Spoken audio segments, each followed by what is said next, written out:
Thomas in trouble. It was a busy day for the engines on Sir Topham Hatt's railway. Gordon was taking passengers across the island. He felt magnificent. Henry was delivering logs to the lumber yards. He was right on time. Percy was pleased to be pulling mail cars. James was happily hauling flatbeds of paint, and Salty was carefully shunting wagons of fish at Brendam Docks. But Thomas and Emily were at the fitters' yard for repairs. Emily was ready to go.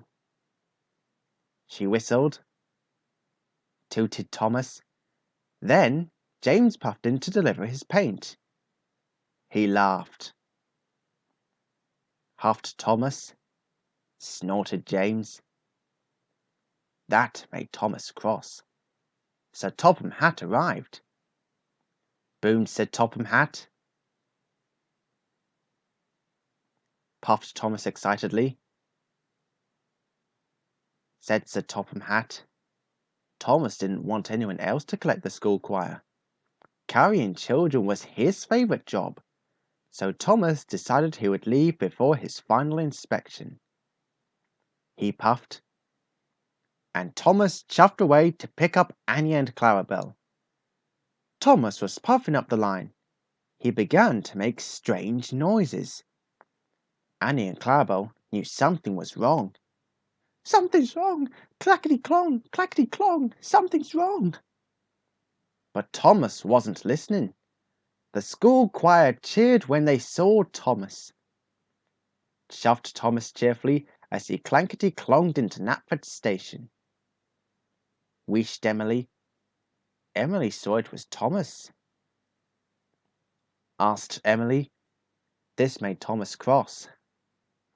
He huffed, and he steamed away with the choir on board. Thomas rattled even more. Later, Thomas had to stop at a signal. He was feeling hot and bothered. Toby saw that something was wrong with Thomas. This made Thomas even more cross. Just then, the signal changed. Thomas puffed away. Thomas was rattling and steaming more and more. Further up the line, Percy was waiting at a crossing. Cried Percy. Steamed Thomas. He didn't like being told there was something wrong with him. Thomas huffed. The barrier opened. Thomas rattled away. Then there was trouble. Thomas began to chuff slower and slower. He gasped. Thomas clackety-clonged into a siding. Steam burst from his boiler and black smoke flew from his funnel. With a final clackety-clong, Thomas broke down. Thomas felt terrible.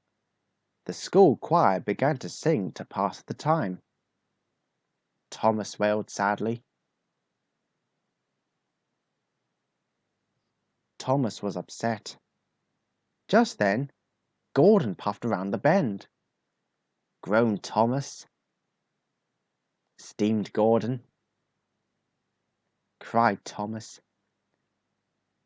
He was worried.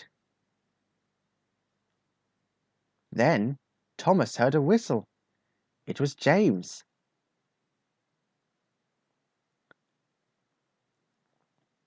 So Thomas tooted as loud as he could toot. Laughed James. Sighed Thomas. Thomas whistled. Now James didn't laugh at Thomas. He could see Thomas was in trouble, and he was happy to help his friend. He wished. Thomas knew he had to get back to be repaired as quickly as possible. Henry was sent to collect Thomas. He soon buffered up and shunted Thomas to the fitters' yard. Before long, Thomas was as good as new. He had even waited for his final inspection. Sir Topham Hatt arrived. Chuffed Thomas. He was delighted. He laughed. and Thomas smiled all the way to the concert.